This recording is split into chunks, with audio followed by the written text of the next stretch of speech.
আসসালামু আলাইকুম। Hello everyone, it's me Tania. Welcome back to my new video. কি অবস্থা সবার, কেমন আছেন? আই হোপ সবাই অনেক বেশি ভালো আছে। আলহামদুলিল্লাহ, আমরাও ভালো আছি। আসলে আজকে বাবুকে নিয়ে একটু মাথার চুল কাটানোর জন্য যাব, ওকে নেড়া করে দেবো আজকে। যাই হোক, এখানে আমরা চলে যাচ্ছি সেলুনে। এরপর তো আমরা হাঁটতে হাঁটতেই চলে আসলাম। আমাদের বাসার কাছে একটা সেলুন ছিল, তো ওটা তো বন্ধ ছিল। আমাদের বাসার কাছেতে ছোটখাটো একটা বাজারের মতন আছে, তো সেখানে চলে গেলাম। আর এসে তো দেখি অনেক পরিমাণে সিরিয়াল। যেহেতু বাবু ছোট, এর জন্য সবাই বললো আগে বাবুর চুলটাই জানি কেটে দেয়। যাই হোক, মানবতা এখনো আছে। আমি তো বাবু ঘুমিয়েছিল, তাই কাটতে সহজ হয়েছিল। পরে তো বাবু জাগনা হয়ে গেছে। কোন জায়গা মারছে আমার তাকলু শোনা। এরপরে তো সে যে কি কান্না আর কান্না, তাকে থামানো যাচ্ছে না, এত পরিমাণের কান্না করতেছিল। মোটামুটি ভাবে চুলটা কাটা শেষ হয়ে গেছে, দুই এক জায়গা থেকে কেটেও গেছিল, একটু পরিমাণের রক্ত বেরোতেছিল। আর আমি তো অনেক বেশি ভয় পেয়ে গেছিলাম। আর শাক দেখলে তো আমার মাথা নষ্ট হয়ে যায়। আমি কিছু শাকও তুলে নিলাম ভর্তা খাওয়ার জন্য। কিছু কিছু তো চুল ছিল, তো বাসায় এসে আমি আবার ওই চুলগুলো রেজারের সাহায্যে পরিষ্কার করে দিয়েছি।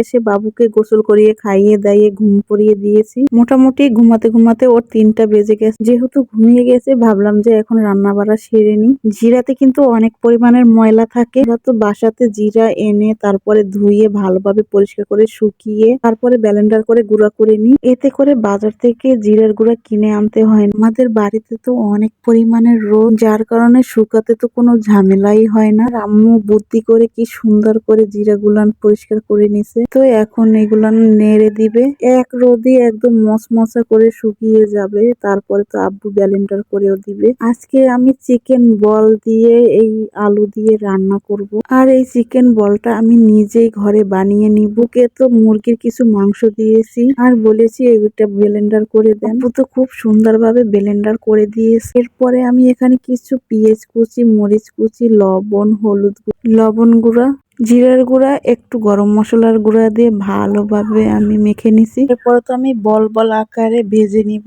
এরপরে তো আমি এখানে আলু কষিয়ে নিয়েছি, একটু টমেটোও দিয়ে দিয়েছি, যার কারণে কালারটা অনেক বেশি লাল হয়েছে। দেখতে যেরকম সুন্দর হয়েছে, খেতেও কিন্তু তেমন মজা হয়েছে। এরপরে তো আমি এই মিট বলটি এখানে ঢেলে দিব। এইরকম আপনারা বাড়িতে বানিয়ে খেয়ে দেখবেন, অনেক বেশি মজা লাগে। আসলে 2-1 পিস মাংস থাকলে এরকম বানিয়ে নিলে 5-6 জনে অনায়াসে খাওয়া যাবে।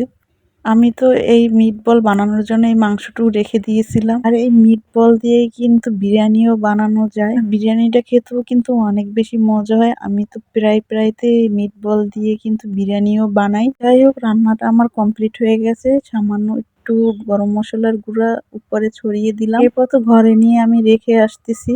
আর এখানে আমি মাছ ভাজাও করব। ঢেলা মাছ আমি দু পেঁয়াজা করব। আর ঢেলা মাছটা দু পেঁয়াজা করলে অনেক বেশি মজা লাগে।